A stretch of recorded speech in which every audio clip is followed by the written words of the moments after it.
Disse ainda: um homem tinha 2 filhos. O mais jovem disse ao pai: Pai, dá-me a parte da herança que me cabe. E o pai dividiu os bens entre eles. Poucos dias depois, ajuntando todos os seus haveres, o filho mais jovem partiu para uma região longínqua e ali dissipou sua herança numa vida devassa e gastou tudo. Sobreveio àquela região uma grande fome e ele começou a passar privações. Foi então empregar-se com um dos homens daquela região, que o mandou para seus campos cuidar dos porcos. Ele queria matar a fome com as bolotas que os porcos comiam, mas ninguém lhes dava. E caindo em si, disse: Quantos empregados de meu pai têm pão com fartura, e eu aqui, morrendo de fome? Vou-me embora, procurar meu pai e dizer-lhe: Pai, pequei contra o céu e contra ti. Já não sou digno de ser chamado de teu filho. Trata-me como um de teus empregados. Partiu, então, e foi ao encontro de seu pai. Ele estava ainda ao longe quando seu pai viu-o. Encheu-se de compaixão, correu e lançou-se-lhe ao pescoço, cobrindo-o de beijos. O filho então disse-lhe: Pai, pequei contra o céu e contra ti. Já não sou digno de ser chamado de teu filho. Mas o pai disse aos seus servos: Ide depressa, trazei a melhor túnica e revesti-o com ela. Ponde-lhe um anel no dedo e sandálias nos pés. Trazei o novilho cevado e matai-o. Comamos e festejamos. Pois este meu filho estava morto e tornou a viver. Estava perdido e foi reencontrado. E começaram a festejar. Seu filho mais velho estava no campo. Quando voltava, já perto de casa, ouviu músicas e danças. Chamando um servo, perguntou-lhe o que estava acontecendo. Este lhe disse: É teu irmão que voltou e teu pai matou um novilho cevado, porque o recuperou com saúde. Então, ele ficou com muita raiva e não queria entrar. Seu pai saiu a suplicar-lhe. Ele, porém, respondeu a seu pai: Há tantos anos que eu te sirvo e jamais transgredi um só de teus mandamentos, e nunca me deste um cabrito para festejar com meus amigos. Contudo, veio esse teu filho, que devorou teus bens com as prostitutas, e para ele mata o novilho cevado. Mas o pai lhe disse: Filho, tu estás sempre comigo, e tudo o que é meu é teu. Mas era preciso que festejássemos e nos alegrássemos, pois esse teu irmão estava morto e tornou a viver. Ele estava perdido e foi reencontrado. Boa noite, minha gente. Todos já conhecem essa parábola de Jesus. Ela é única de Lucas. Só Lucas conta essa parábola. E nós a conhecemos com o nome de a parábola do filho pródigo. Sabemos que o capítulo 15 de Lucas, todo ele é uma parábola só. Lucas conta essa parábola porque os opositores de Jesus estão sempre perguntando, em Mateus também eles perguntam, por que Jesus pergunta para os discípulos de Jesus, por que o seu mestre come, quer dizer, toma refeição com os pecadores, com os publicanos. Então lá em Mateus, Jesus diz que misericórdia quero, né? E aqui em Lucas, Jesus, no capítulo 15, Lucas conta uma parábola só. Tanto é que no início do capítulo, acho que no versículo 3, diz: e Jesus conta essa parábola. Mas essa parábola, ela é muito grande. Então, nós dividimos essa parábola em 4. Nós a chamamos da parábola da ovelha perdida, a parábola da moeda perdida e a parábola do filho pródigo, que teologicamente ela é dividida em 2 partes, né? Porque elas são 2 parábolas. a do filho mais novo, perdido, é assim que eles entendem, e a do filho mais velho, também perdido. Porque ninguém quer ser o filho novo, né? Mas o filho velho tem sempre aquela, mas olha ele, tão bom, e o pai tão severo.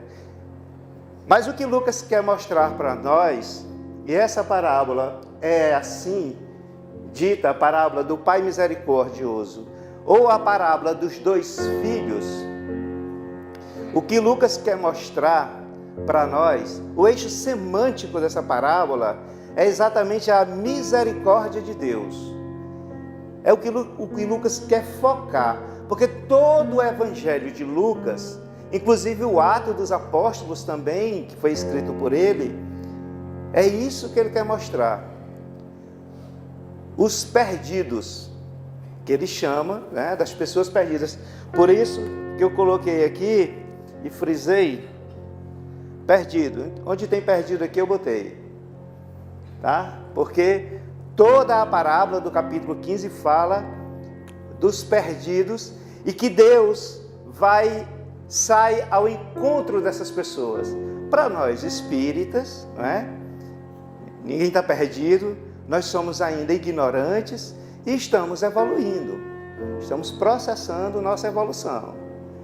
Mas para mostrar a misericórdia divina, a misericórdia do Pai.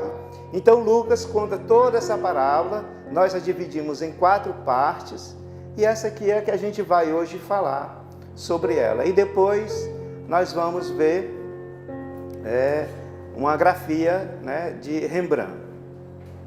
Então vamos lá, sabendo já que aí são 2 parábolas, nós vamos iniciar dizendo que logo aqui no começo, o filho mais novo, ele pede a sua herança. A assembleia em que Jesus estava, toda a assembleia, como nós estamos aqui, ficou horrorizada, no mínimo. Teve vontade de esganar esse filho mais novo. E esperava que Jesus dissesse assim. Aí o pai virou para ele, pegou na goela dele, deu uma surra nele e mandou que ele fosse trabalhar para crescer. Mas não. Para surpresa da assembleia do século I lá, Jesus disse que o pai concedeu, que o pai deu a herança, inclusive dividiu, deu a parte do filho mais velho e a parte do filho mais novo. Mas por que eu disse que a assembleia ficou horrorizada? Porque em toda parábola, se nós não formos procurar, se nós não procurarmos a coisa estranha nela, nós não vamos compreendê-la. Porque quando eu disse para vocês que o filho mais novo pediu a sua parte na herança, que ninguém se ofendeu. Mas na cultura em que Jesus está inserido, é uma ofensa gravíssima. E existem teólogos, escritores que dizem que não há no Velho Testamento nenhuma audácia dessa. Ninguém nunca pediu ao pai a sua parte da herança. Porque o que ocorre nesse pedido, o que se deve ser feito, é esperar. Porque quando pede a parte da sua herança com o pai vivo, certamente ele está dizendo: pai, eu quero que você morra, para que eu fique com a minha parte. Porque a parte só era dividida quando da morte do pai. Então a assembleia lá que estava assistindo Jesus ficou muito irritada, com certeza, por causa da atitude do pai. Porque esperava-se que o pai fosse mesmo chamar a atenção. E ainda mais, o filho mais velho não fala nada, não diz nada.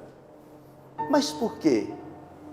Porque é a obrigação dele fazer essa reconciliação. Ele é o primogênito. Então, a obrigação do primogênito era chamar as contas seu irmão mais novo e dizer, não, o que é isso? Vamos aqui, vamos nos ajustar. O que você pensa que está fazendo? De forma nenhuma. E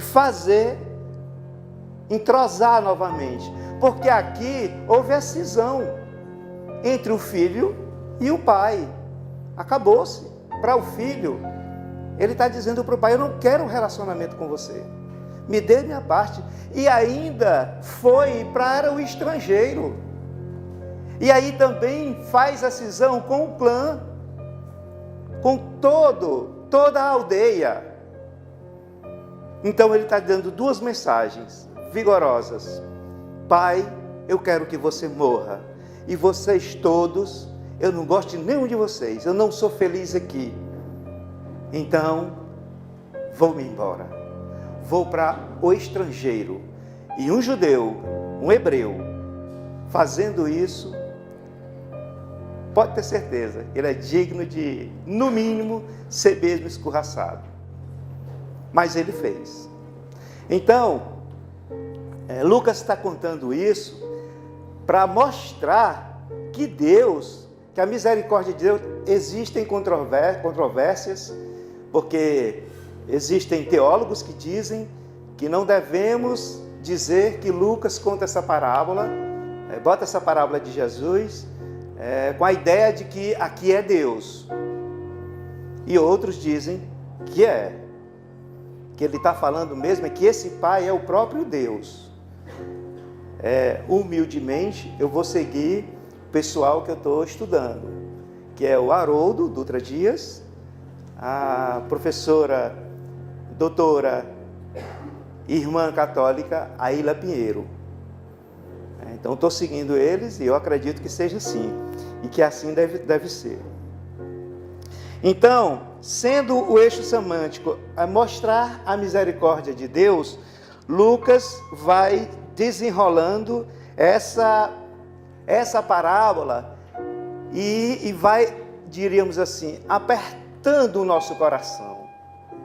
Porque se nós formos ver, quando nós chegamos lá mais à frente, quando ele chega e pega a sua herança, porque o outro não pegou, o mais velho não pegou a sua herança, talvez porque não teve a coragem que o mais novo teve. Mais uma vez, para a reflexão da nossa doutrina espírita, tá? Essa parábola, ela reflete a saga, reflete a nossa viagem, né? Espiritual. Quando nós dizemos, agora nós vamos crescer, nós vamos evoluir espiritualmente, do Espírito, que faz toda a evolução e volta para a casa do Pai, entre aspas. Aí volta evoluído, crescido. E é isso que ele faz. Ele sai, leva tudo que tem, o outro fica, o outro recebe a herança, diga-se de passagem, mas porém não toma posse. Não toma posse. Mas aceita, porque ele não diz, não, pai, a minha parte pode ficar, eu não quero não. Então ele aceitou. E aí ele sai. E nessa caminhada no estrangeiro, ele dissipa, acaba com tudo, fica zerado, totalmente sem nada. E o que ele faz? Aí ele vai procurar o que fazer. E ele se alia a um estrangeiro e pede um emprego, evidentemente. O estrangeiro que não tem nada a ver com os rituais, com os costumes hebreus, e cria porcos, diz, vai apacentar, vai lá ajudar os porcos lá, vai lá ajeitar meus porcos. Isso para o judeu é terrível, porque o porco é o animal mais impuro para o judaísmo. Por razões lá que Macabeus fala sobre isso. Quem quiser espíritas, não queimem o Velho Testamento, porque não se compreende o Novo Testamento sem o Velho Testamento. Jesus cita o Velho Testamento toda hora. A gente aqui não está sabendo, porque a gente não lê, o espírita não, acha que não deve ler, acha que não deve estudar o Velho Testamento. Até eu pensava, Velho Testamento, chamar de velho, mas é velho mesmo, porque velho é coisa que tem valor. Você vai aí no antiquário desse aí, atrás de uma mesinha, quanto mais velha ela é, pertenceu, vê a fazenda da novela lá, pertenceu a Dom Pedro II, é mais caro. Então é Velho Testamento mesmo, pelo valor que ele tem. Pois bem, então ele vai apacentar. Até aí tudo bem. A plateia fica com nojo e diz, mas como? Esse judeu vai lá tratar de porcos?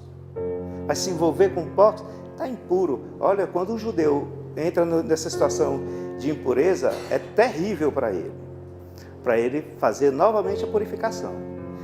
Mas aí vamos adiante.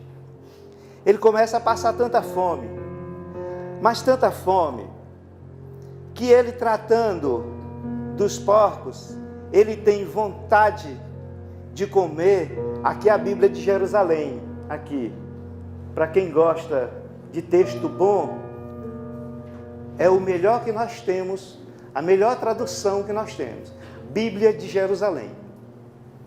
Agora entrou Haroldo Dutra Dias, mas só com o Novo Testamento todinho, tá bom? Que também é fantástica, tem um rodapé magnífico, dizendo ele que vai melhorar ainda vai para onde, Mas vamos lá, vai ser bom para a gente. Então aqui é a Bíblia de Jerusalém. Então diz que ele teve vontade de comer as bolotas. Haroldo Dutra Dias, na sua tradução, diz que ele teve muita vontade de comer alfarrobas. Então, se você vai para o grego, você encontra Keratium. Se você vai para o hebraico, você encontra harub. Se você vai para o português, você encontra alfarroba. E no piauiense, qual é? Algaroba. Para nós piauienses é algaroba. Então eu quis comer algaroba. E Haroldo Dutra Dias, lá no rodapé dele, é magnífico. Ele explica direitinho o que é isso, fala sobre a alfarroba síria, que é a doce, e que era comestível, e a alfarroba natural, que era uma alfarroba amarga e que só se comia mesmo em extrema necessidade. Então ele teve vontade de comer. E nós perguntamos, mas por que Lucas bota isso? Por que Lucas põe? Porque para escrever na época de Lucas, lá no primeiro século, e vai por aí à frente, não era fácil, fazer lá a tinta, tinha que ter um patrocinador, para comprar, para ajeitar para escrever tudo direitinho. Não é como hoje a gente pega um lápis, quer dizer, pega até um computador, repete 30 minutos. Então, por que ele botou isso? Por que ele botou esse vegetal? Qual é o interesse nisso? Ninguém pergunta isso quando está lendo. Passa em cima. Aí, se nós formos ver, novamente a plateia de Jesus diz, opa, agora Jesus disse uma coisa consistente. Esse rapaz cabeludinho aí, quer dizer que ele tentou comer harub e não conseguiu comer harub? Não. Então, por que ele disse isso? Por que Jesus botou essa...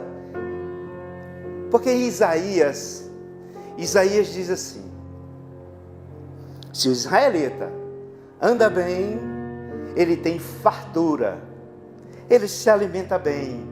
Se ele andar próximo de Deus, porque quando a gente fala nas coisas, a gente faz, quem está ouvindo, liga, isso aí eu conheço, isso aí eu já li em algum lugar, alguém já escreveu sobre isso, não é assim hoje? Pois como o hebreu, o israelita, o judeu, ele sabe todo o Velho Testamento, o Pentateuco e tudo mais, os livros, os profetas principais, até onde é que tem os pontos, Na hora que tocou no assunto, ele liga logo, disse, opa, Isaías falou sobre isso. Então ele passou tão mal, ele estava tão longe de Deus, tão distante de Deus, que ele quis comer harube. E Isaías diz, se o israelita se afasta de Deus, ele vai ser devorado pela espada. Espada, no hebraico, é harab.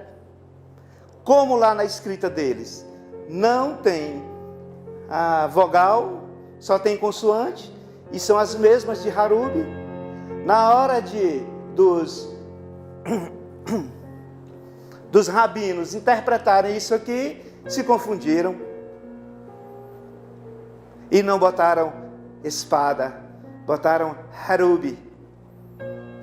E aí ficou assim, na interpretação deles. Se o israelita se afasta de Deus, chega próximo, anda próximo de Deus, ele tem muito alimento. Ele é muito. Se ele se afasta, aí ele vai comer harub. Aí ele vai comer algaroba para nós. É o que tem para ele. É algaroba, é harub. Mas ainda assim eles disseram, mas nem isso ele conseguiu comer. E aí a reflexão que nós fazemos.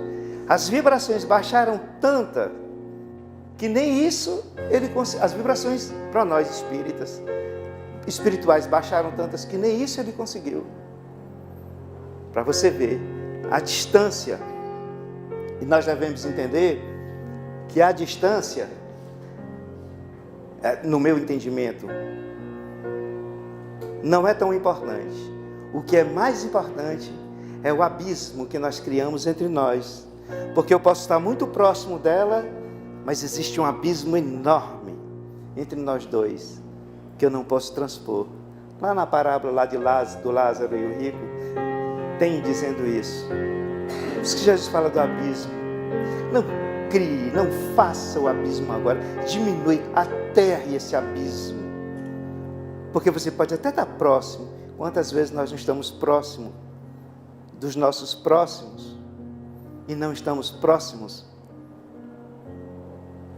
Por quê? Porque existe um abismo criado por nós, cavado por nós. Nós cavamos. Então a parábola lá de Lázaro, a semântica também é essa. Não construa abismo, porque depois você para transpor vai ser terrível. E aqui para nós espíritas, nós temos que aterrar, né? Aterrar. Então, o efeito do harub é esse. E ele decide voltar. Mas ele decide voltar, não é porque ele ama o pai. Eu vou voltar porque eu amo meu pai e minha família. Não tem dizendo isso aí. Por que ele volta? Está em vermelho aí. Por causa da fome, do estômago. Não é? Ele volta porque está morrendo de fome. Então ele volta por causa da fome, por causa do estômago. E ele decide, e ele faz todo um planejamento, o que é que ele vai dizer para o pai dele? Pai, eu pequei contra ti, contra o céu, já pensando na aldeia também toda, na religiosidade, na religião, que todos iam virar as costas. Eu vou contar tudo. E aí ele decide, ele volta. E nessa volta é fantástico. Novamente, a assembleia que ouvia Jesus toma um susto muito grande. Porque, pasme, ele não conseguiu ver o pai, mas o pai de muito longe o viu. E então, esse pai vendo de muito longe, ele implementou uma carreira. Ele correu muito, bastante. E dizem que ele correu ultrapassando toda a aldeia. E eu penso, no mínimo gritando, meu filho voltou, para chamar a atenção de todos que estavam com raiva dele. Mas por quê? O que é que tem essa coisa? Por que que Lucas bota que ele correu? Está perdendo tinta? Para quê? Por que não disse? Não, o pai foi lá e falou com ele. Porque na cultura deles, um velho não corre. não corre. Um velho correndo é falta de dignidade. Ele não é digno. O velho ele tem que andar a passos curtos e com sua bengalinha. Mas aqui Lucas está mostrando a misericórdia divina. Esquece tudo isso, todos os conceitos, preconceitos, tudo. E ele sai correndo, como quem avisa todo mundo: meu filho voltou. Olhem, vou até lá. E aí Haroldo Dias diz que ele se joga, porque Haroldo Dias está usando a tradução mesmo, lá do grego. É muito sério. Tradução do grego. Se joga no pescoço do filho. O abraço que ele dá. E Haroldo diz que ele cobre. E para nós, enche esse filho de beijo. Mas por quê? Porque o beijo é: eu te aceito, eu te recebo. Eu te acolho. É o sinal do acolhimento. Por isso que Jesus diz na casa de Simão: Simão, tu não me beijou, Simão. Ela me beijou. Ela cobriu meus pés de beijo. E eu entrei na tua casa, tu não me beijou, Simão? Como que diz Simão? É a mesma coisa. Eu chego na sua casa e toco a campainha. Quando você abre a porta e digo boa noite, você não responde. E nem me convida para entrar. Mas mesmo assim eu entro. É a mesma coisa, o beijo representa isso, esse acolhimento. E ele cobriu ele de beijo dessa carreira. E chama o servo e diz: olha, traz uma roupa nova para ele. Que roupa é essa? É exatamente a coberta que nós podemos ver, que é a capa. Geralmente ela é vermelha, que dá dignidade ao filho. Quando o pai faz isso, ele está dando dignidade ao filho. Está dizendo: meu filho, esse é meu filho. E dá o anel para ele, que representa a família, é o selo da família, o anel. Ponde nele os sapatos, porque quem anda descalço é o escravo. Quem anda descalço. E diz: vamos fazer uma grande festa. E mata um boi cevado. Por que um boi? Porque não um carneiro? Porque a festa era tão grande de reconciliação com ele próprio e com toda a aldeia. Então era festa muita. Então teria que ser um boi cevado. E aí diz que eles festejaram bastante. Mas aí o filho volta, o mais velho está voltando do trabalho, claro. E escuta e diz: o que é isso aí? Teu irmão que voltou. E teu pai o encontrou com saúde. Está festejando. Meu irmão voltou? Voltou. Aquele? Não.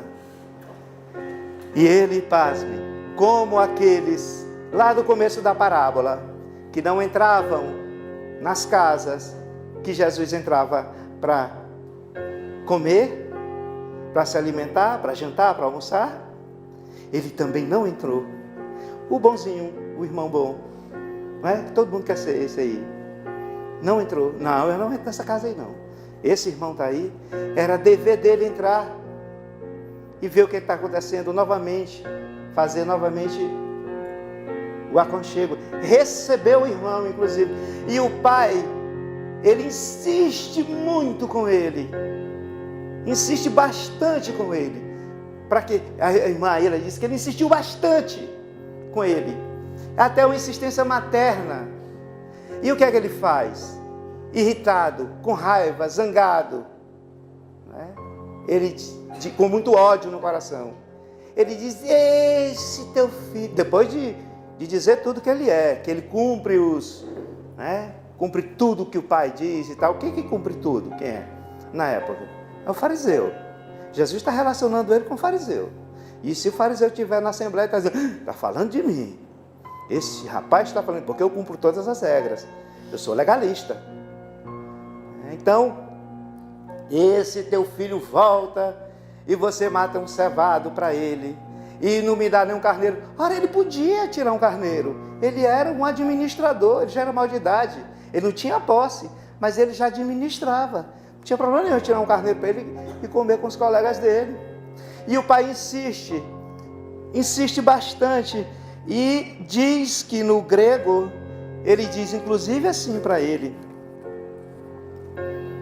meu menino, meu bebê, minha criança, tu estás em mim, sempre dentro de mim, no meu interior. O que é isso? Atitude materna, que a Bíblia conta aqui, não é? Tu tem tudo que eu tenho. Pois diz que no grego está assim: meu menino, meu bebê, a ideia é essa, minha criança, tu estás sempre em mim, dentro de mim. Quem é que diz isso? É a mulher, é a mãe. Atitude materna do pai. A primeira, viu gente? A primeira atitude materna. Aqui, para quem diz que a Bíblia é machista e que aí só existe pai e não existe mãe, a primeira atitude materna do pai. Porque a mulher, a mãe, é que acredita que o filho não saiu de dentro dela. Não é? Nós que já estamos numa idade melhor, ainda hoje as nossas mães acreditam que nós não estamos dentro do bucho dela, não. Nós estamos lá ainda. A mãe sempre acha: meu filho, não vá. Mãe, mas eu vou, porque eu não estou dentro aí não, eu vou para onde eu quiser.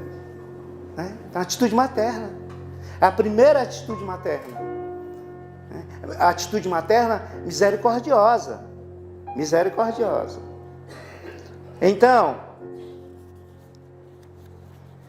ele tenta fazer toda essa reconciliação com o filho mais velho, que é o certo. Mas ele diz: mas ele gastou o teu dinheiro com as prostitutas.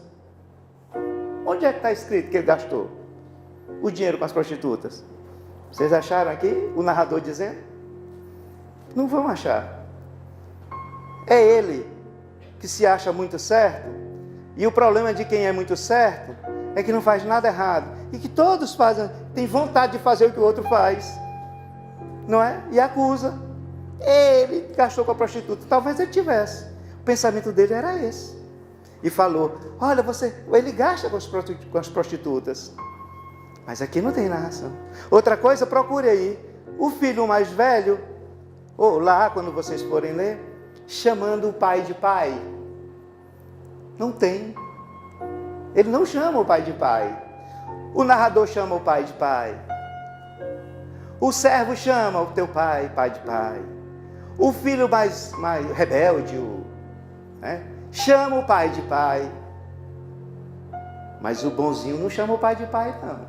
A relação dele é uma relação não amistosa. Parece mesmo que ele não gosta do pai. É uma relação comercial, um relacionamento comercial. De méritos. Eu mereço.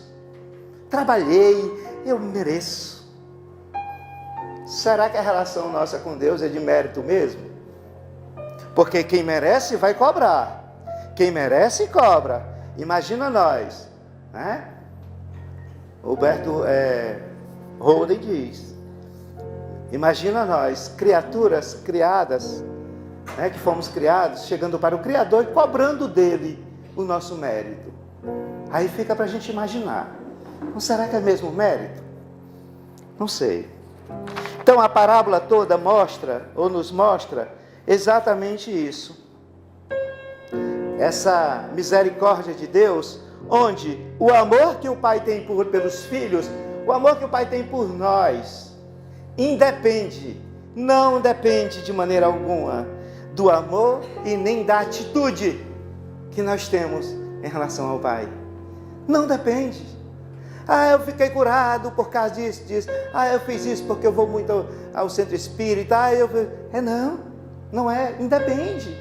Misericórdia já está pronta. Deus não fica escolhendo para quem Ele vai dar misericórdia. A misericórdia já existe. Ela é uma emanação divina. É impossível. Tem muita coisa, nada é impossível para Deus, pois é impossível para Deus não fazer misericórdia. Não há essa possibilidade mínima possível. E isso não depende de mim, dos meus atos, da minha relação, do que eu acho Deus, o que Ele é, ou deve ser, ou deveria fazer. Por isso é que as pessoas ficam mudando de religião, pulando de um lado para o outro, achando esse Deus. Estão prometendo aí que ninguém sabe onde é que está. Então, independe. O que Lucas quer dizer, a misericórdia divina é isso. O Pai está ali, independentemente dos meus atos. É como se diz lá no Salmo, não é? Diz exatamente: Senhor, se eu for para cima, tu estás. Se eu for para baixo, tu estás. Se eu for para o lado, tu estás. Se eu for para o outro lado, tu estás. Para onde eu vou? Não vai para lugar nenhum onde não esteja Deus. É impossível. Joana de Ângeles, a mentora de Divaldo Franco, nos deixa escrito, dizendo que Deus preenche o universo. Não há um local sequer que Deus não esteja. Então, se alguém disser que Deus não está aqui ou ali, não atende. Entra no ouvido e sai no outro. Porque isso está dizendo é isso aqui. Essa parábola fala disso. Então, são 4 parábolas. Uma parábola dividida em 4 partes. Essa foi a segunda parte. A terceira e a quarta parte. As outras 2 a gente faz depois, que é a da ovelha e a da moeda perdida. Então é a parábola dos perdidos, encontrados, claro. Vamos dar uma passadinha para a gente ver o Rembrandt. O quadro de Rembrandt. Rembrandt é um artista plástico, é um pintor, não é? Ele é holandês, ela é holandesa, ele é holandês, né? Fantástico isso aí. Ele se sentia o filho pródigo, então ele fez só a parte do filho pródigo, o retorno do filho pródigo. O quadro é esse mesmo, a volta do filho pródigo, o retorno do filho pródigo. Então aqui é o filho bom. Olhem, ele parece um fariseu, não parece? Ele retrata. Isso aqui tem que ter sensibilidade, viu? Isso aqui é uma exegese artística. Tá legal? Então, paciência, viu? Rembrandt, conseguiu olhar, talvez na vida dele, isso tudo aqui. Ele como e nos passou essa pérola. A gente passa 10 dias falando sobre esse quadro aqui, mas vamos reduzir, vai passar só 10 minutos. Então, o filho mais velho, vejam, a postura dele reta, o olhar dele, não é? Ele parece muito com o pai, não parece? Olha a capa vermelha, a capa da dignidade. O outro não tem, está chegando de viagem, estropiado. Não é? Então, reta, a mão no estômago, revelando o quê? Raiva. Revelando raiva. Muito zangado. Esse bastão aqui nos remete a Moisés. E o pai recebe o filho num pedestal. Ele eleva o filho que a gente chama de pródigo, não é? Vamos dar uma passadinha aí. A distância, só que a distância entre um e outro, que revela ojeriza, talvez, não é? E a distância entre o filho pródigo com o pai. O pai, numa atitude acolhedora, não é? Como se remete ao quê? As tendas do deserto, da época de Moisés, que acolhe as pessoas. Ou a tenda mesmo principal, não é? Com essa capa vermelha. Deixa eu ver se tem mais alguma coisa aqui. Tem não. Vamos lá. Pode passar. Bem, aqui é o seguinte. Aqui é para mostrar, Rembrandt mostra todas as pessoas da parábola. Vocês estão vendo aqui o filho mais velho, que é associado aos fariseus, porque ele é cumpridor da lei, das normas, e só cumpre normas. Ele é legalista. só faz o que diz a cultura, a norma, os midrashes, e vai por aí afora. As interpretações. Ele não aprofunda seu coração lá em Deus. Aqui está o cobrador de impostos. Vocês estão vendo? Que é exatamente, está lá no início da parábola. Ele come com os cobradores de impostos, com os pecadores. Aqui é o pecador. Aqui, evidentemente, é o pai. E aqui o filho. Está faltando uma pessoa, não está? Que Rembrandt botou lá. Vocês estão vendo? A prostituta. Essa é a prostituta. Dá para ver? Depois vocês olham na internet lá, né? Ela está mesmo bem apagadinha mesmo. Porque ela está muito distante do amor do pai. Não por ser prostituta. Não tem nada a ver. Não é? Mas assim Rembrandt botou. É uma exegese plástica, artística. Não é? Como um cineasta pega um livro e faz um filme. E você diz, o livro não tem nada a ver com o filme. Mas não é para ter. Não é para ter. É uma interpretação. Ele é um artista também. Ele está dando a visão dele. Nós é que devemos nos inserir e tentar compreender aquela visão e fazer como a gente faz isso aqui. Vamos lá? Então aqui são os 4, né? Ou são os 6, né? Todos se representando. Esse aqui, que é o filho mais novo, que eu falei para você, mais novo, ele tem associação com o cobrador de impostos e com o pecador. Por quê? Porque ele se associa. E quem se associa na época lá de Jesus eram os cobradores de impostos, que chegavam e se associavam ao governo e diziam, olha, eu vou arrecadar isso aqui tudinho. Tudo isso aqui é meu. E aí eu te dou a tua parte e fico com a outra. Que foi o que ele fez. Ele se associou lá no estrangeiro. Bora passar? Eita, tempo bom. Pode passar. Pois pronto. Aqui é a face iluminada do Pai.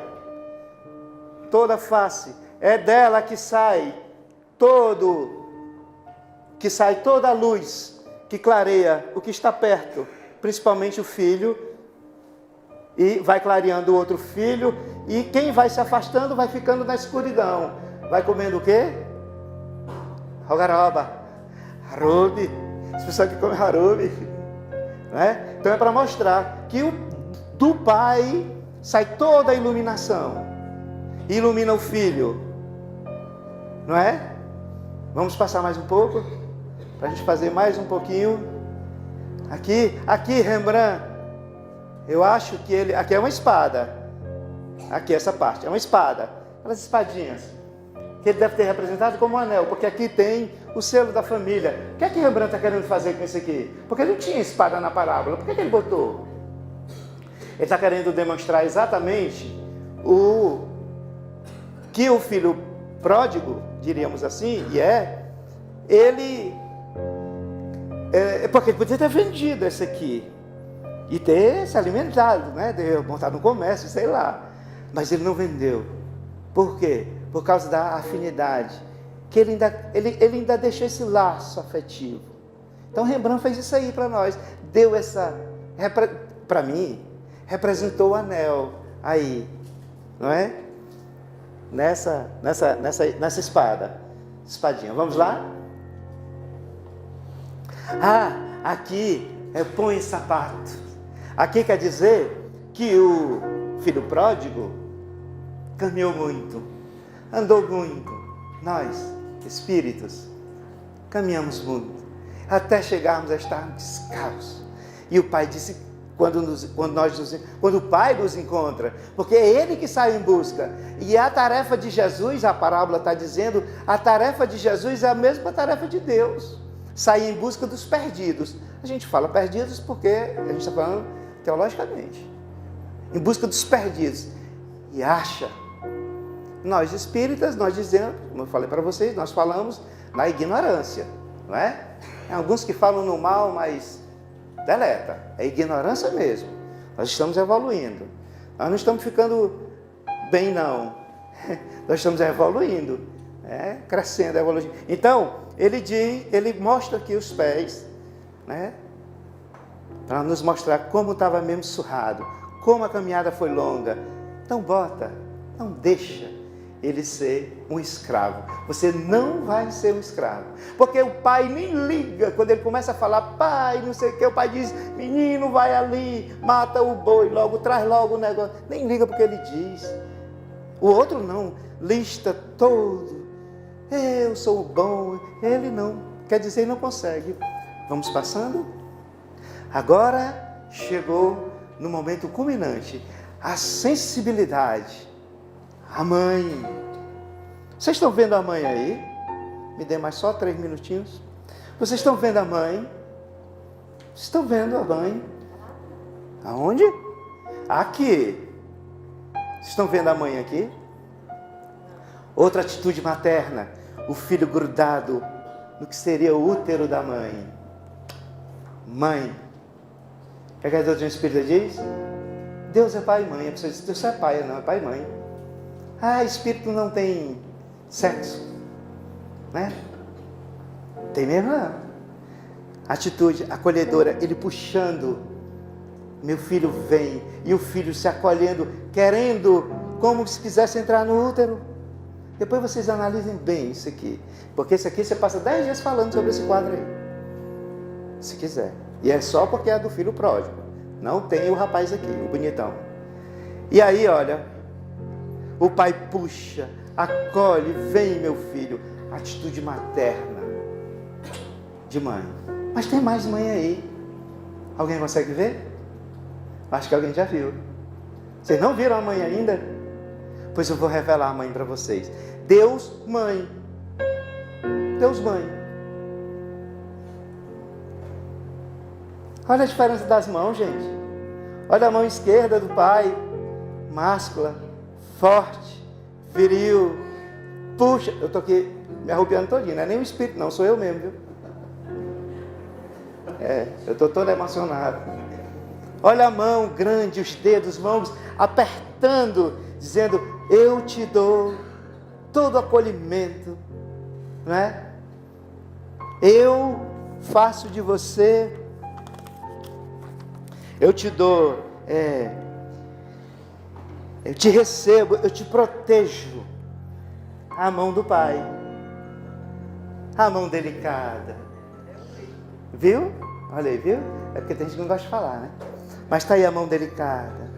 Os dedos finos. Olha como ela pega tranquilo. Né? A mãe da gente, quando vai, a gente era pequenininho, quando batia na gente, a mão não era bem tranquila, não era? Vocês lembram, não? Menino, pai. Né?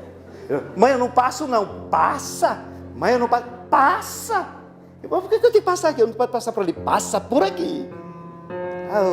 Mão gostosa, não era? Eu não estou dizendo que tem que bater não, viu, gente? Eu sou contra a palmada. Eu estou só dizendo que era assim, porque né, eu já tenho mais de 25 anos. Então, olha, a mão delicada, não é? Rembrandt, isso é sensibilidade. Ele encontrou na parábola a mãe, que nós não encontramos lendo a Bíblia. Nós só encontramos guerra. Esse Deus dos exércitos, eu me recuso a chamar Deus dos exércitos. Mas você não sabe por que é Deus dos exércitos? Exército é estrela. Eles querem dizer Deus das estrelas. Não quer dizer que Deus é Deus de policial, de militar. A gente não consegue ter essa sensibilidade. E ele, na sua dor, no seu sofrimento, achando-se o filho pródigo, ele conseguiu ver tudo isso e muito mais. E muito mais. O olhar do pai, um olhar cansado, abatido. Ele olha fixamente para o filho que ele encontrou. E aqui ele está emocionado. Ele está recebendo o seu filho que estava perdido. Que não é o nosso caso. Aqui ninguém está perdido, né? Pois é. Eu achei fantástico, não é isso aí? Então tá aí a mãe. Para quem acha que a Bíblia é machista, né? Para quem acha, porque não é mesmo machista. Ao contrário, a Bíblia, ela ampara demais a mulher. Tem lá a lei dizendo, se a mulher parir um homem, ela tem que passar 40 dias sem o homem tocar nela, porque se não deixasse os cabas tocar, era com 2 dias. Olha a proteção. 40 dias. Se o homem tocar, fica impuro. Do mesmo jeito que fica impuro naqueles dias da mulher. Para não tocar na mulher, porque o homem não respeita. Ia lá e não, se rapariga, não tem mais nada a ver, vamos aqui. Então 40 dias. E se parir fêmea, se parir mulher, dobra. É 80. Está lá escrito. Proteção para a mulher. Proteção para a mulher.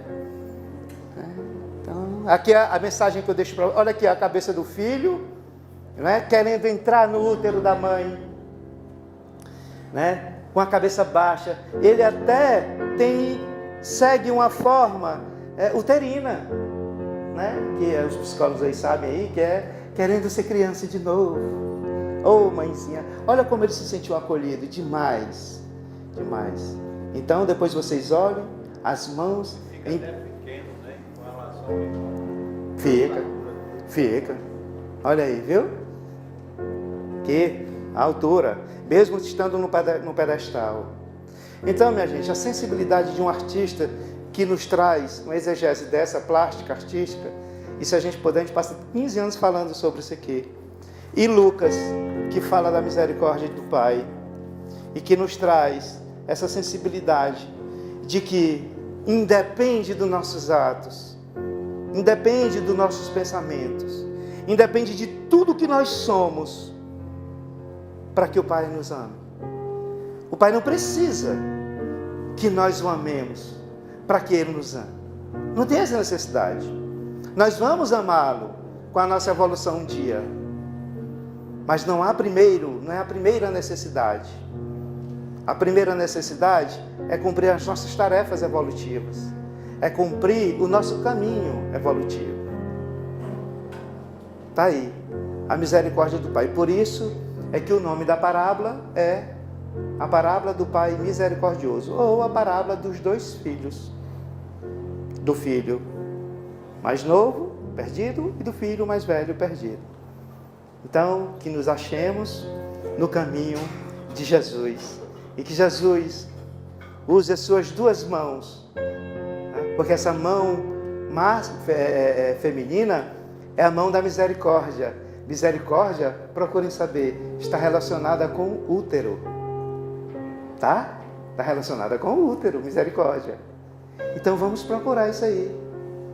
E acreditar que o pai é a mãe. E a mãe é o pai. Não tem distinção. Quem fez isso fomos nós. Nós que fizemos isso. Então que possamos encontrar no caminho a luz e as mãos de Jesus. Muita paz e boa noite.